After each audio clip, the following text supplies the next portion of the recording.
with exposure to toxic chemicals.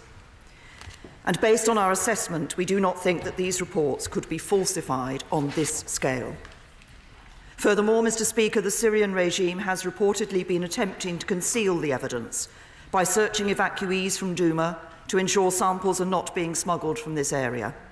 And a wider operation to conceal the facts of the attack is underway, supported by the Russians. Mr. Speaker, the images of this suffering are utterly haunting.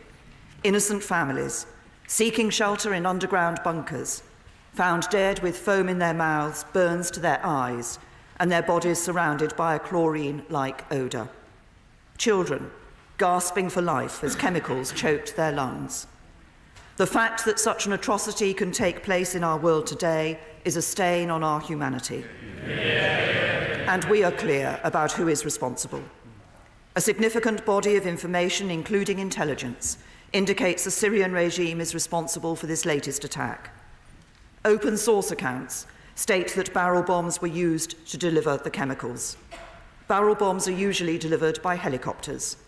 Multiple open source reports and intelligence indicates that regime helicopters operated over Douma on the evening of the 7th of April, shortly before reports emerged in social media of a chemical attack. And the Syrian military officials coordinated what appears to be the use of chlorine weapons. Mr. Speaker, no other group could have carried out this attack. The opposition does not operate helicopters or use barrel bombs. Daesh does not even have a presence in Douma. And the reports of this attack are consistent with previous regime attacks. These include the attack on the 21st of August 2013, where over 800 people were killed and thousands more injured in a chemical attack also in Ghouta. 14 further smaller-scale chemical attacks reported prior to that summer. 3 further chlorine attacks in 2014 and 2015, which the independent UNSC-mandated investigation attributed to the regime. And the attack at Khan Sheikhoun on the 4th of April last year, where the Syrian regime used sarin against its people, killing around 100 with a further 500 casualties.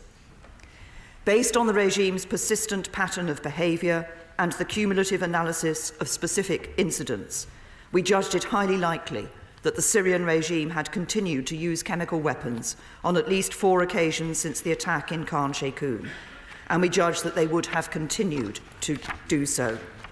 So we needed to intervene rapidly to alleviate further indiscriminate humanitarian suffering. Mr. Speaker, we've explored every possible diplomatic channel to do so, but our efforts have been repeatedly thwarted. Following the sarin attack in eastern Damascus back in August 2013, the Syrian regime committed to dismantle its chemical weapon program, and Russia promised to ensure that Syria did this, overseen by the Organisation for the Prohibition of Chemical Weapons. At the weekend, the leader of the opposition cited this diplomatic agreement as a precedent that this process can work. But this process did not work.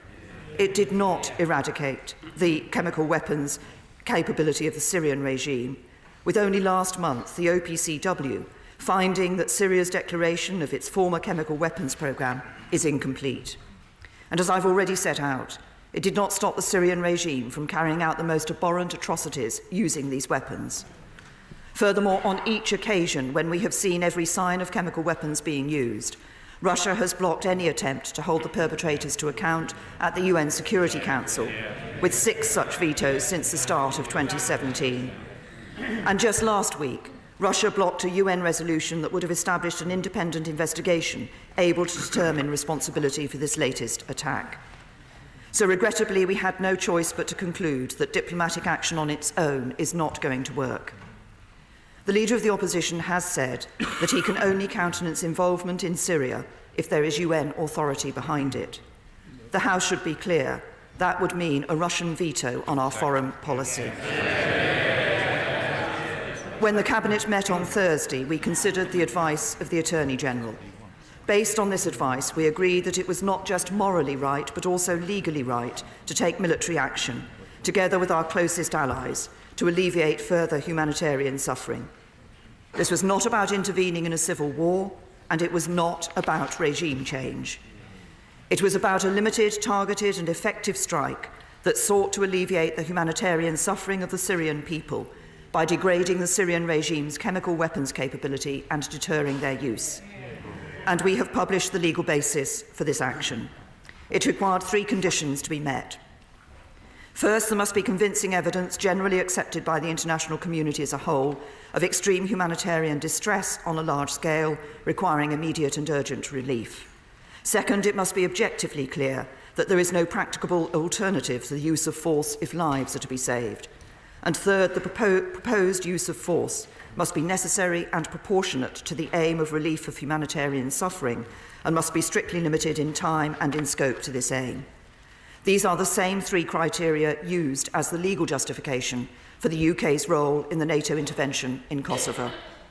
Our intervention in 1991 with the US and France, and in 1992 with the US, to create safe havens and enforce the no-fly zones in Iraq following the Gulf War, were also justified on the basis of humanitarian intervention.